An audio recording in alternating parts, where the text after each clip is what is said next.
আমাদের মনে হচ্ছে আমরা চোরেদের তাড়িয়ে আজকে ডাকাতদের নিয়ে এলাম, দস্যুদের নিয়ে এলাম, যারা আমাদের ন্যূনতম গণতান্ত্রিক অধিকারটুকু, নাগরিক অধিকারটুকু পর্যন্ত তারা কেড়ে নিচ্ছে।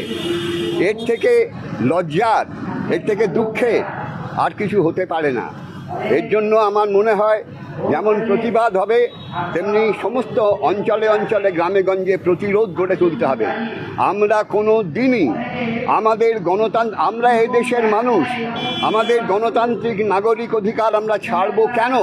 যেই বলুক না কেন, যত বড় নেতাই বলুক না কেন, আমার মতে আমাদের কখনোই আমরা ছাড়বো না, এবং তার জন্যে যত দূর যেতে হয় আমরা তত দূরই যাব।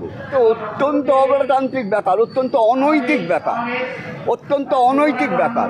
কিসের পুশব্যাক? যারা বাপ ঠাকুরদার আমল থেকে যুগ যুগ ধরে এদেশে রয়েছে, তারা যেহেতু অন্য একটি ধর্মের মানুষ, তাদের অন্য দেশে চলে যেতে হবে, পুশব্যাক করা হবে কেন? কিসের জন্য?